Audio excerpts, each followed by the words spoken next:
All right, everybody, welcome to another episode of the Up and In Show. We are on the purple couch in Cards and Culture, and I have a special guest, Whitney Breaux, sitting with me.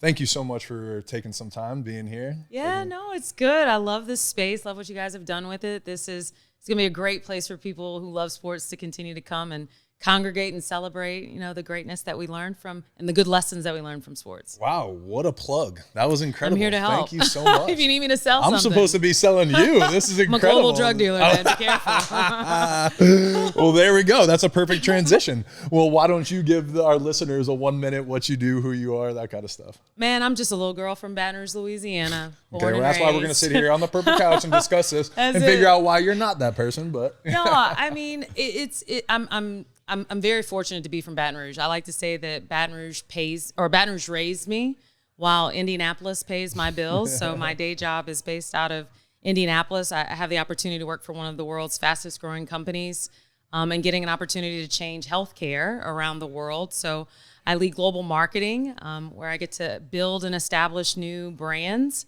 and launch them in an effort to make people live healthier, happier, longer lives. Yes. And I've been doing that for 13 years now. But I got a lot of other tricks up my sleeve, so I'm a little bit of a jack of all trades. Might be a little bit of a fixer depending upon the situation if it calls for it. Yeah. Might negotiate an IL whenever it's necessary, and I'm a breast cancer thriver is what I like to say. I love that, thriver. I was just going to say, and you're a badass, just overall, just living life, just inspiring others and doing the things that again, right, my podcast is for people that are performing at a high level, and I like to say it's athletes, entrepreneurs, entertainers, right, in the bucket, but overall just people that I think are doing great things for the community, inspiring others, and leaving a path for others, right, to follow, and that's what I think you're doing. So it's incredible. I like to call myself a corporate athlete. Hey, although I may not have actually participated in sports, you know, I have to keep my body up in a way that can allow me to do it, because I mean, this year alone I've been to 5 continents, flown almost 150,000 miles. Oh my God. So it's been an incredible ride in 2024. Most recently being recognized by the LSU Business College as Outstanding Young Alum of the Year, which was a complete surprise. Something I was not expecting. Congratulations. Thank you. I appreciate it. It was a great event, and really appreciate the College of Business for their recognition, and to be able to celebrate it with my family and on a campus that has literally raised me. Yeah. My son was pretty much born on LSU's campus, for lack of a better word. So it was a great way to celebrate the last 20 some odd years. Yeah, that's awesome. And so you're born and raised, right? Baton Rouge High and LSU. High. Yeah. And so you went to business school after too? I did. So I did my undergrad in political communication in the Manship School. So proud Manship made. There you go. And then I pursued my MBA. Nice. I had my son the fall of my senior year. Okay. And then went back and finished on time with my class in 2009. And a couple months later, I was working full time for Visit Baton Rouge as their communications specialist. And I mean, not one to sit still, you know, not with a 9-month-old. No, I just went to business school and got my MBA. Just casual, yeah. Yeah, just bringing the baby Monday with me. Tuesday, no, like Manship School, like the staff was like, I mean, it was great. Yeah. Wow. And so like I say, he grew up in Tiger Stadium. Yeah, literally. Yeah. Literally. And now he's going to school, Catholic, right? He's a Catholic high. He's a 10th grader playing baseball. And the only rule I have is that he's not permitted to apply to a Louisiana school for undergrad. Really? That is mom's rule. I'm building a fence. Get out. Do not even come calling on recruiting visits. It's a lock. Nobody. No. Wow. I want him to see the world. Yeah. You know, he's from here. I'm from here. His dad's family's from here. There's a big world out here for him to explore. Good for you. I grew up in Jersey, literally. And so now my mom told me, she was like, yeah, you can go to out of state. I went a little further than I think she was comfortable with. But I mean, great selection, though. Yeah, I will not declare. I mean, I'm 36 years old. I just turned 35. Oh my God. It's okay. Just turned 35. I'm in the 30s. That's whatever. It doesn't matter to you at 40. Yeah, I'm getting there too. Don't worry about it. We're not there yet though. Yeah, no, thank you. But I mean, and I'm still here, right? I love it. And I don't know, I made the right choice. It was great for me. The people here are amazing. It set me up for life. And it really is. The people here are so great. So, and obviously, it's interesting to me to hear somebody, because most of the time when I got down here, most people are like, I can't wait to get out of Baton Rouge. So I love hearing that you stayed, but you want to teach your kid to get out of Baton Rouge, which is awesome. Well, I was on the board of March of Dimes for a long time. And when I lived here, I moved to Indianapolis in 2013 to 2018. But there was a statistic that really stood out to me, and it was 78% of the babies born in Louisiana never live anywhere else.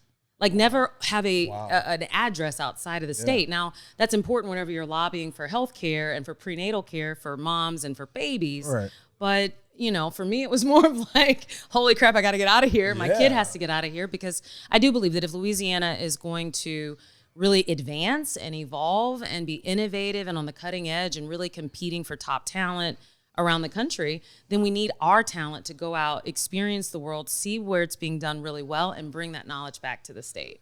But I'm not running for office to do it. So they'll figure it out. You're just going to try to just vote for the people that can go do that, right? And put the right people in place. Yeah, I think you can be a badass and change the world without being in politics. Absolutely. I think so too, right? I mean, every little action, I think, aligns in that way, right? And if you're influential and people respect and admire what you do, you're setting that tone and doing that kind of stuff. So what gave you that mindset to think that way? Because again, I came from New Jersey, right? And it's a very limited scope of my experience, anecdotal, but most people were like, oh, I just born and raised here. This is what I do. This is how I know. I don't know. I haven't been north of Tennessee. And I'm like, you literally don't know what the world is like. Yeah. Okay, I got you. Now I understand. So like, where did that come from for you? You know, I think that from a young age, like anything global, like the world around us, like I used to watch like Amazing Race and like Real World Road Rules challenges and everything. Like I just was obsessed with like what else is out there that I've not seen. And so now I've been able to go to 29 countries, mostly for like work reasons, but also, you know, to experience cultures outside of our own. And I'm just fascinated by like just how much more I've been able to grow, the things that I've learned that have been beneficial both professionally and personally. But you got to be somebody who like has that vision for your life. And for me, it was always, I knew I wanted to live on an airplane. I wanted that to be my primary mode of transportation. And now I'm a million miler on Delta and 10 times Diamond. And, you know, it's fun. If I hit 2 million, I'm going to be scared because that means that I've probably done a little too much work and I've not slowed down a little bit. But it's something that I've always been really passionate about. And the opportunity to still live here in Baton Rouge while I'm getting to lead teams from around the world from my dining room table on Bluebonnet and Nicholson is pretty cool. That is pretty cool. That is amazing. And I mean, it really does amaze me too, when as I'm getting older, right, and you're understanding business and the way Baton Rouge works, how many big corporations are here that are doing worldwide things. And big time. And it'll be interesting too. Like you'll run across like somebody who's an LSU grad. I mean, a good friend of mine, Lance Frank, is the head of CBS Communications right now. I mean, like big timer. And like, I don't look at Lance that way, but like, no, he's like big deal. And you run into LSU grads all over the place. I mean, Amy Britton, who's now with the Washington Post, was a part of my Manship Ambassadors class. And so we're all doing like really interesting, creative things. I like to say that people from Louisiana or who have come to LSU, you know, for a lack of street slang, I mean, we get it out the mud. And that's just, you know, we got a little bit more oomph. We got a little bit more aggression to us. And so we get after it. I like it. But I think the world is starting to see that though too, right? There's a lot of good energy that's coming from Baton Rouge, from Louisiana as a whole, right? And a lot of our talent is starting to be put on a national stage too, right? For a long time, and I say, listen to me, I'm from New Jersey, I'm saying we. But you're part of us. You're a part of us now. Thank you. I feel like I am. You did enough to stay. Thank you. I've earned my stay. You have. Oh my God, I'm hitting things on the thing here. But I think for a long time, right, Louisiana kind of got a bad rap of like education, it's blah, blah, blah, this, it's poor. Like now I think there's some real things that are changing the narrative like that. So I think it's always fun to highlight individuals like yourself that are doing these types of things, because I think it's really overlooked a lot in the scope of things. And you know damn well, right, like the growth of a city and a community and an economy is the ability to recruit new talent too, right? So if more people are knowing what you're doing as a local and has grown in a corporation, like I think that's inspiring to get people to come here more too. I'm definitely trying to crack open the doors of corporate America, because I do think that there is so much talent here in Louisiana. And I think as long as we keep an open mind about what else is out there and what else we can learn, I think that there's a wide world out there that's ready for the talent that we have right here. I mean, I can't tell you how excited I get every time like I'm anywhere around the world and I see a Raising Cane's and I'm like taking a picture and sending it back home. You know, it's pretty cool to like have that. I'd be like, no, y'all don't understand. No, I know OG one the is real in, one, like right there in like Northgate. No, like when fries were plentiful on your plate. And you didn't have to ask for an extra cane sauce. But right? no, it's really cool. It's really cool to kind of be a bit of an ambassador maybe for LSU in corporate America and, you know, kind of share my love for LSU football with my colleagues who are like, every time I say football, they're thinking I'm talking about soccer, and I have to remind them, no, there's a difference between American football and football. We're the Americans. Yes, okay, the Americans. So, but they're like 100,000 people in a stadium for an American football game is just a concept that they always find interesting. Yeah, right. Oh my God. Well, talk to me a little bit about knocking down those walls, right? I feel like, you know, in the position that you're in, you've had to, and you've been there, what'd you say, 13 years now? Yeah, 13 years. So I think really, one, there's a testament to putting in the time to something and growing within a company, right? I think a lot of people are so quick to think the grass is greener, let me go somewhere else. So talk to me, one, about the belief within the organization. Were they who they were when you first started? Did you see that avenue of growth there for yourself? You know, the first time I walked, I won't say my company's name so that way I don't have to get this approved by compliance. But the first time I walked through the doors, it's, again, being a girl from, I've never seen a corporate headquarters that looked like, I mean, Disneyland almost to me, just being from what I had seen. I mean, I saw a desk attached to a treadmill and I'm like, well, where am I? Like, this is incredible. Like, I saw like a quiet room with like a yoga mat. Like, and this like people, doesn't happen. What is this? I've never seen it before. And I think like the mission of what we're trying to do, which is to change the world when it comes to healthcare, has always been something that I've been drawn to. And it's been fun because it's a large corporation. And so in 13 years, I've been able to I'm now starting my 9th role within the organization. So I've been able to like do different roles, have different experiences to the point where like I've settled my career in a space where I'm like, I love to launch global products and I love to lead that launch. I like to establish the global brand strategy, partner with my affiliates or my partners that are in certain countries that really make up the bulk of our potential patient population, and get after it and go out there and beat the competition. And a lot of the things that I learned during my time, like in working with LSU football recruiting and just being a student of the game, and of really any sport, like I apply a lot of those principles to what I do at work every day. I love that. No, it makes sense. And I think, you know, I admire a lot. My older brother is one of my role models in life. And, you know, obviously our paths were a lot different. I was fortunate to play sports, right, and go into that world. But he worked at Nordstrom since he was 17 years old, and he's, you know, turning 50 this year, and now he's a VP of their whole East Coast, right? So, like, just the ability to not go to school, to just grind and do it a different way is really admirable. And, you know, obviously you went the school route, but to be able to stay within an organization and climb up and have 9 different roles and to be able to take on these initiatives is amazing to me. And I think is very inspirational, especially in a world today where, again, the phones show us it's easier to just go do this, or I can go make money here. So again, I like to highlight that because I think that's a testament to who you are. I think whenever you can find a situation that's mutually beneficial, where your vision for your life and what you want to do and what you're passionate about can also be combined with an organization's mission and vision, I think that's the winning combination. Absolutely. And I think I got really lucky. And I've had exceptional sponsorship. But I would probably say the biggest lesson that I learned is from one of my mentors who's now leading the Saudi pharmaceutical company in Saudi Arabia. Jesus. And he told me that, you know, you got to be 2 things in life. You got to be good and you got to be lucky. And being good is 100% within your control. So be good every day. Continue to be great. Continue to push forward, to continue to be relentless. And then when luck finds you, that's when you have that winning combination and good things happen for you. And 13 years later, you can be doing some really cool things with your career. Absolutely. No, that's amazing. I think people underestimate how much luck is important. You have to be good, right? Yeah. But when the luck comes, you got to be able to take advantage of that opportunity. Yep. Otherwise, you're going to be sitting on the sidelines. Absolutely. Be watching everybody else do it, right?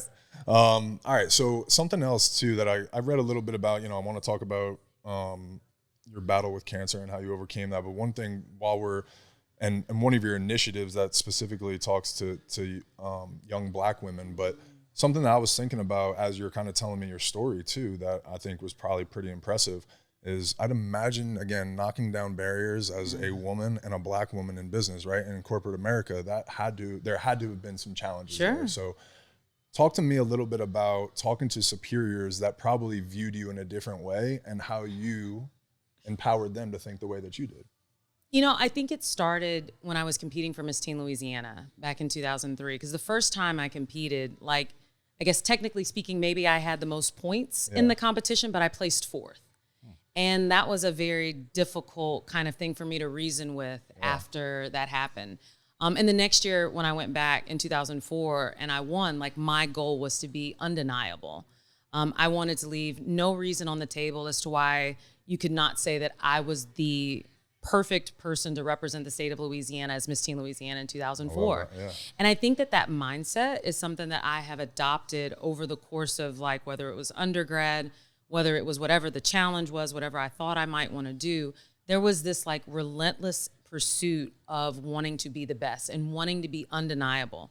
I will outwork my competition. There is no one who will stay on a treadmill longer than I will, because either you're gonna die or quit, or I'm dying because I'm not gonna get off, because I'm that committed to whatever the goal is in front of me. And so when I've had conversations with superiors about like my vision for my career or why I wanted to achieve it, it does take some like, pressure testing and challenging the status quo, but then also proving it with your actions. So like I'm super big on, if I get coaching and feedback, I'm going to implement it. I'm going to make sure that you saw that I implement it, because I want people to see me as someone who is a curious learner, who has high learning agility. There is nothing that I think I'm the expert on at all. But what I will do is I'll go out work you and I'll go out learn it and I'll memorize it and I'll study it. In order to be the best. And I think that when you can combine like, having a vision and having the right words that you're using, but then the actions to back it up, like that takes it to another level. And sponsorship becomes really easy, because people are like, yep, I know Whitney's gonna be able to go there, do that. She's really good. These are her superpowers. And I feel like I've been able to lean into those. And then I've been able to leverage them, whether it's been at work or in my personal life. No, I think that's amazing, just to hear and hear that application of an event, that was negative early on in life, but then became formidable to your character and who you are as a person, and now is probably paying dividends, in the dividends is a good word. Yes, I like that. But I think it's really important, right? I think there's so many things that are dealt to us that are out of our control that people cling on to, that write this story or narrative to allow them to become a victim. But there's no room for that in this world. So not at all. I like to tell people all the time, each and every experience that you have had in your life was created for a purpose. And I didn't realize that purpose was a battle with breast cancer. Like I promise you, I had a whole lot of other things that I wanted to do in 2020, and it did not include a global pandemic. I was supposed to be in South Africa, like working for 8 weeks. But I imagine in the pharmaceutical world, things got flipped upside down just a little bit. Turned upside down. It was a very interesting time, very fast. But I think that every experience, whether it was being Miss Teen Louisiana, whether it was being in student government at LSU, getting an MBA, working in global marketing, all of that happened for a reason. So that on March 20th, when something happened that I never thought could happen to me at 32, I think I can't say that I was prepared for it, but I wear this hoodie all the time because I do believe now that I was built for it and was built to take on the challenge, and have done my best to work through it. Well, it's really inspiring from a distance, and I'm really excited to dive into it because of the work and what you're talking about of overcoming it, right? And setting up a lane for other people that are inevitably going to be diagnosed with this in the future, but trying to get ahead of it for others. So one, I think let's talk about that day if you're okay about it. The world's flipped upside down for you. How do you find out the news? How does it come to fruition for you? It was funny. The week of Mardi Gras that year, I was supposed to be in Copenhagen, Denmark. And I remember waking up on a Monday morning. It was like the last Monday in February. And I remember waking up because my colleagues were calling me from Italy at the time. And COVID had moved from China to Italy. And we were like, we had to make a decision as to whether or not we were going to cancel this meeting in Copenhagen. Like we had people coming in from all over the world. Somebody was on their way to the airport. And like we made the hard decision to like pull the meeting and say, okay, we're going to just stay home and we'll try to figure this thing out. My company ends up canceling global travel. Well, March 8th, I was scheduled to be in Johannesburg, South Africa to take on like an 8-week assignment because my son being here in Baton Rouge, like I didn't want to be gone for longer than that period of time. And so my company was giving me the opportunity to go to South Africa for 8 weeks to like prepare the launch of a new product that we were going to be launching there. And then like March 13th, I'll never forget it. I mean, kids were sent home from school that day, and they had spring break anyway the next week. So like everybody's like, oh, let's just take 2 weeks.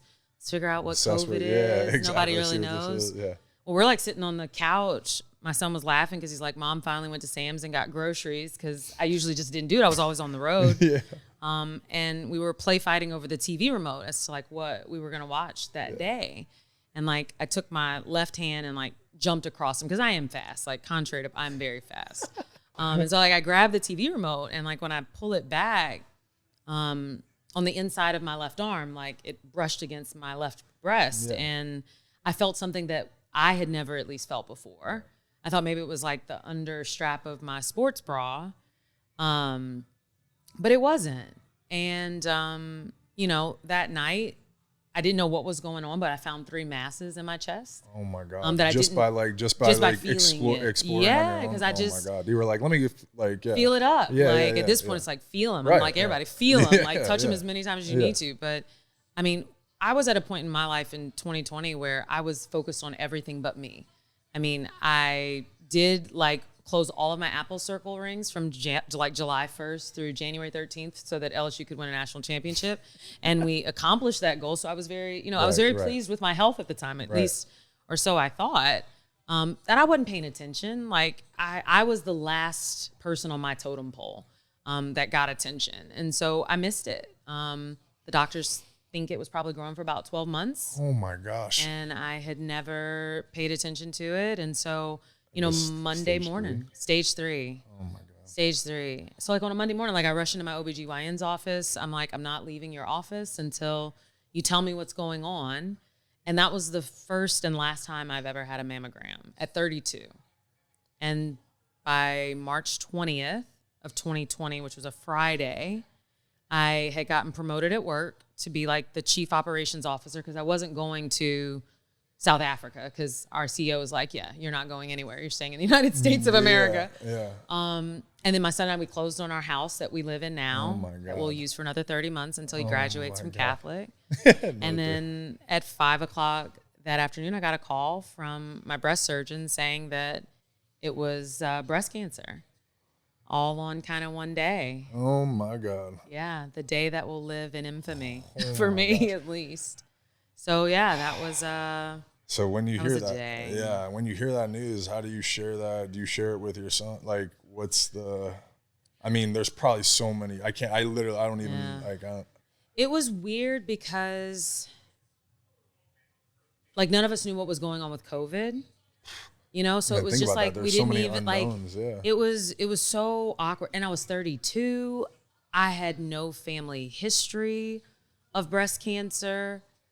So it just wasn't something that like I like to think of myself as a strategic operator, which means that I am my friends call me R2D2, because like my brain will calculate contingency plans and alternate pathways the moment you tell me a situation. Like this was like, what? Like slaps you in the face, like knocks you out in the 12th round. Because it could have been anything else, but like breast cancer, like it floored me. And it floored me that I worked in healthcare, that I worked for a company that has an oncology division. Well, that's what I was going to ask. That's interesting, right? Like, I mean, and just didn't even think about it. Yeah. Like, because we think we're invincible. And you're ascending. Everything in your life is going the way that it's supposed to, right? And you're living the way that everything's checking every box. Yeah. Oh my gosh. I mean, I thought I was on the high of my life. Yeah, like 2020 was supposed to be epic, and then it turned into what in the world? Oh my gosh. You know, but it's for me it was eye-opening when I started to actually do the research and to start to understand like the increased numbers of women under 40 that are being diagnosed. 1 in 8 women will be diagnosed with breast cancer in their lifetime. It's the number 1 form of cancer in the world. And women under 40 don't get mammograms. I would have not lived to see my 40th birthday if I had waited, until then to get a mammogram. So that's why, kind of really fueled by like my anger and a lot of my frustration. Because when I get angry, I do stuff.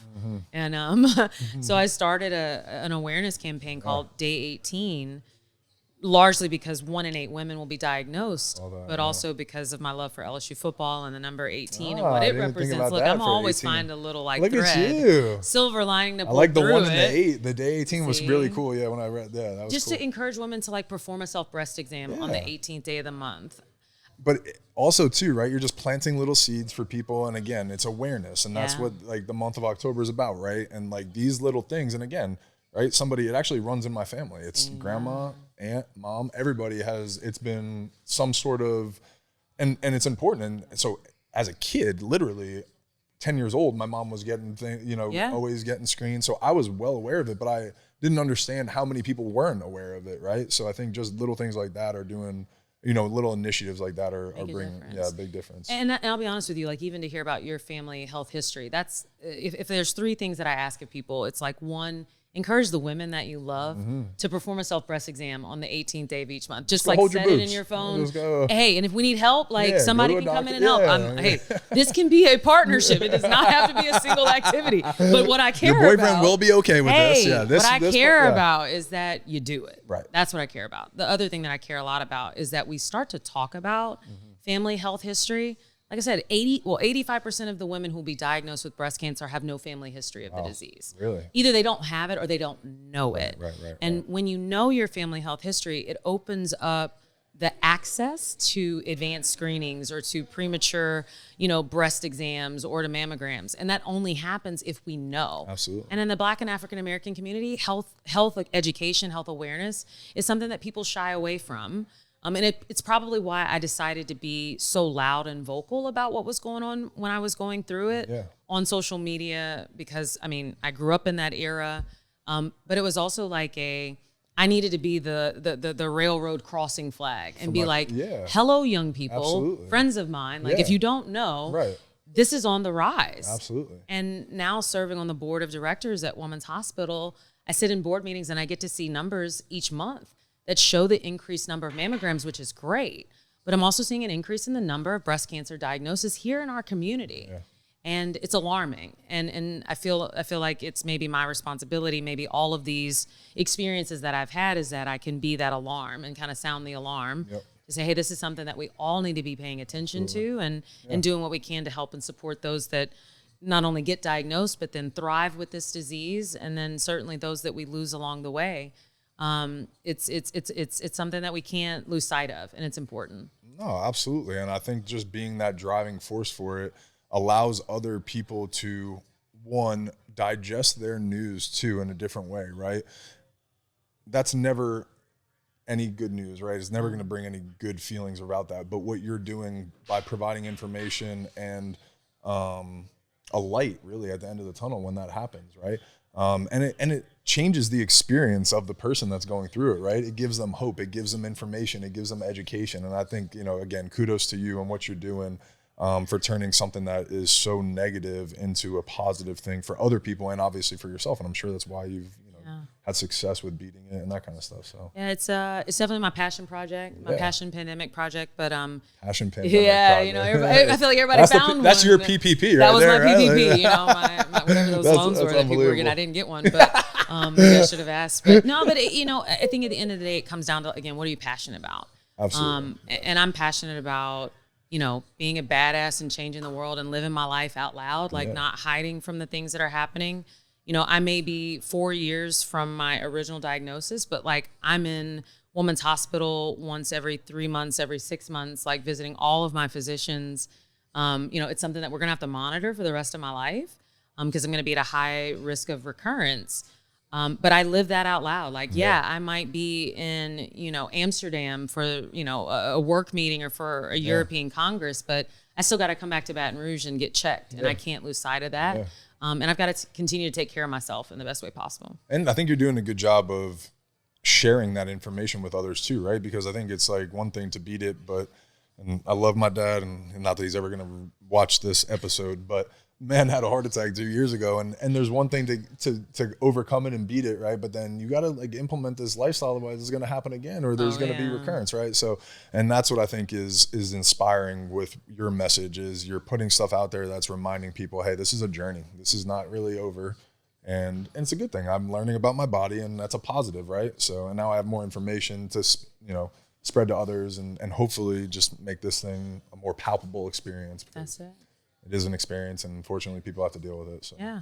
No, and I mean, you can learn from it, right? Absolutely. I mean, the truth is, like I said, I was not taking care of me. I was my last priority in 2020. And very quickly you had to learn, like, if I'm going to survive this and if I'm going to thrive with this, then yeah, like my mental health is critically important. And, the foods that I eat are very important. And, staying in the gym and continuing to work out. And, I'm at Trifecta seeing Anna like 2 times a month, and Brenner, because for me to continue to do what I'm doing professionally and be a mom of a 15-year-old who is driving me absolutely crazy. 15's a great age for a boy. What are you talking about? You have no. I was a 15-year-old boy. I understand. At one point. We were 15 around the same time. What I'm trying to get us to understand as a generation, like what this new group is going through, it's mind blowing. Like that's why I don't have any kids. The Snapchat. Well, I'm glad I'm almost done, but like the idea that I don't know how our generation is going to deal with it, but we need to know that the Gen Zs are so different from the millennials. We do not have anything in common. Yeah. They stay in their rooms. They only on Snapchat and like TikTok. I'm like, can we go? I'm like, I will give you $20 if you go to the mall and get a girl's phone number. Like, can we do this the old fashioned way? Just go actually walk up and talk to a girl and tell her you think she's pretty. Just see what happens. See what happens. Amazing. Yeah, what could happen there? Yeah. But I mean, he's my light. Like he's my biggest cheerleader. He's my why. He's my North Star. Yeah. But I mean, we could not be more different. Oh, it's like I have 6 nieces and nephews. That checks the boxes for me too. Yeah, so you're that good. way I'm good. But I'm like, that's why I'm like, every one of them have a different communication strategy that I have to go with. Like some of them I talk on Snapchat, some of them I face. Like, you know how to use it? You're gonna have to show me how to use it because I'm clearly lost. Like all I know how to do is like post to my friends or something. I don't know. I somehow know how to somehow use it. I at least get some messages to them. We can text back and forth every now and then. Yeah, but that's what I mean. It's a different world. Yeah. Like I have to get on their I don't want to say their level, but like I have to understand the way that they're communicating so I can have a relationship with them. Yeah, it's interesting. I'm still working on it. Yeah, so like send me a LinkedIn learning good or luck. something. Well, I don't have any kids. They're not mine. I get the highlight reel. I get the birthday parties and the graduations. That's the good stuff, though. Exactly. That's what I mean. I'm like, I get to hand them back when it's things get messy. I've got 2 as well, and I love handing them back. It's like and scene. Time to go. Yes. All right. Well, I'm gonna let you get out of here in a minute, but one of the things I did pick up on that I think is important, especially as a business owner and that kind of stuff, right? Is getting feedback. And one thing I heard you say is, you want to take action. You want to be known for being able to implement things right away. So what are some of the things with day 18, right? Yeah. Day 18 program that you're implementing now, some action steps. What are some things that are coming up that you would want to talk about that maybe some people could get on board with, any of that kind of stuff? There's a lot of great things that happen in our community. And this year next year, I'll be looking forward to being a part of the Fork Out Cancer for American Cancer Society. Okay. So I'm going to be a part of their taste makers. Nice. So I'll join 18 other folks here in our local community to help raise money for American Cancer Society. Amazing. So those links will be all over my social media. It's W Breaux everywhere. But I'm going to continue to be very active in our community in serving Women's Hospital, continuing to bring the patient perspective to the decisions that we are making in the boardroom. To me, being a badass starts with being bold. And no matter what the project is that I'm working on, whether it's Day 18 or whether it's, Tastemakers and American Cancer Society, we have to bring bold, innovative ideas to the table. Yeah. And I think that those of us who are misfits or rebels, or I like to say good troublemakers, we're the badasses. Yeah. We're the ones who are going to, have the ideas that can actually change the world and think that we can do it. And I look forward to continuing to be a voice in those rooms. Because I think that it does make a difference. And I can see the output in the work that we're doing at Woman's, in the work that we're doing with Day 18 and with the other cancer institutions here in town. There's a lot of people's lives that we can impact. There's a lot of awareness that we can bring. But it sometimes starts with just someone having the guts and the balls to roll it out there and do it. I love it. And I'm glad to be one of the people that I hope can continue to do that in our community. Yeah. No, I think you are. And I think even what you said too, right? Like that interesting stuck with me. The patient perspective to the boardrooms. That's awesome. I mean, if patients can't feel like they're heard with you being there representing them, being through everything, and I mean, that's awesome. So keep doing what you're doing. This is awesome. This was amazing to sit down and get to know you for 30, 40 minutes, whatever this was. But Abby has spoke very highly of you, and I know you're a huge role in her life and somebody she looks up to, and definitely a mentor to her. So thank you. She's been, a great addition to our team in the last year, and I know you've had a lot to do with that. So thank you. I appreciate your time. This was awesome to get to know you, and I want to support anything that we can support. So please let me know how I can help. If there's anything that comes to mind from Cards and Culture or me personally, please let Abby know, let myself know. And I'll teach you how to do Snapchat so you can talk to your son. That would be great. That would be great. And I'll say this, especially about Abby, because she's one of my mentees that I am so proud of. I told her a long time ago that my ceiling would be her floor. And when I think about how we give back and how we do mentor and how we sponsor and help support others and those, the badasses that I see coming behind me, she's one of them. Yeah. And so whatever I can do to help support her and make sure that my ceiling is just the beginning of wherever it is that she's going to go, I'm going to do it. And I think we're going to have to get like a little, tastemakers event maybe here in Cards and Culture to help raise some money for American Cancer Society. I think that sounds like a good amazing one. right there. That's amazing right there. Awesome. We're putting it on the books. Love it. Love it. Thank you so much. I appreciate it. Appreciate it.